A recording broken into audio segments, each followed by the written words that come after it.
तुझे देखा तो ये जाना सनम। নাক দিয়ে গান করেন কুমার শানু।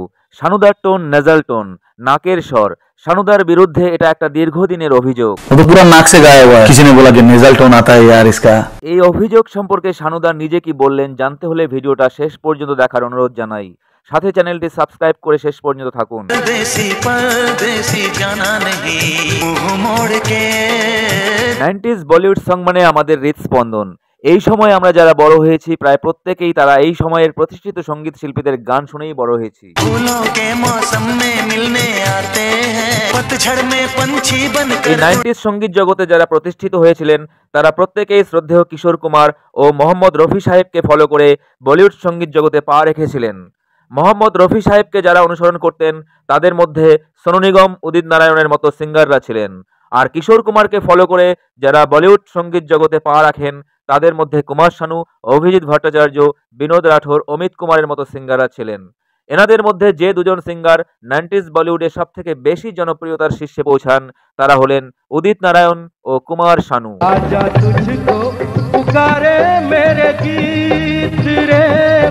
মোহাম্মদ রফিকে ফলো করে উদিত নারায়ণ সঙ্গীত জগতে পদার্পণ করলেও পরবর্তীতে উদিত নারায়ণ গানের মধ্যে তার নিজস্বতা নিয়ে এসেছিলেন।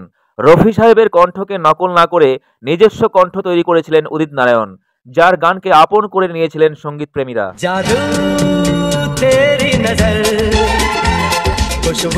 আর শ্রদ্ধেয় কিশোর কুমারকে অনুসরণ করে কুমার শানু সঙ্গীত জীবনে পদার্পণ করেন।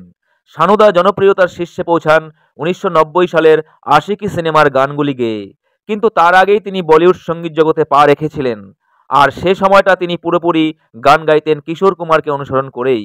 1990 সালে আশিকি সিনেমাতে গান গাওয়ার আগে কুমার শানুর গানগুলি শুনলে মনে হবে হয়তো গানগুলি কিশোরদাই গাইছেন, যে গানগুলি খুব বেশি জনপ্রিয়তা পায়নি।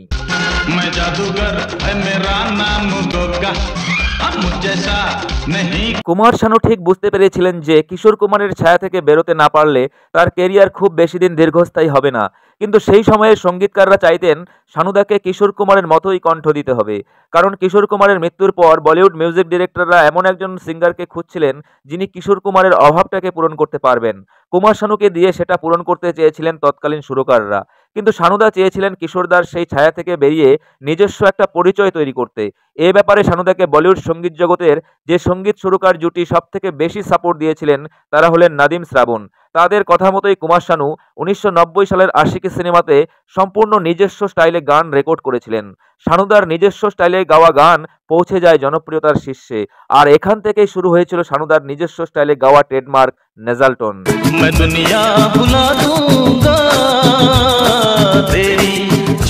আর শানুদার কণ্ঠে আশিকি সিনেমার প্রতিটা গান হয় সুপার ডুপার হিট।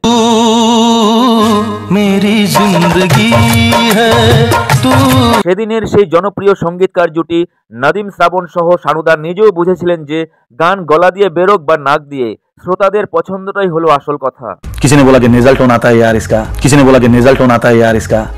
अगर रोमांटिक वॉइस के साथ अगर थोड़ा सा नेजल मिला के उसको थोड़ा सा अलग करने का कोशिश किया जाए, पुरानी अच्छाई करंट अच्छाई सब लेके अगर कुछ नया कुछ किया जाए तो लोगों ने उसको एक्सेप्ट किया। गवाह है चांद तारे गवाह है। শানুদার এই নেজাল টোন জয় করে নেয় প্রতিটা সঙ্গীত প্রেমী শ্রোতার হৃদয়।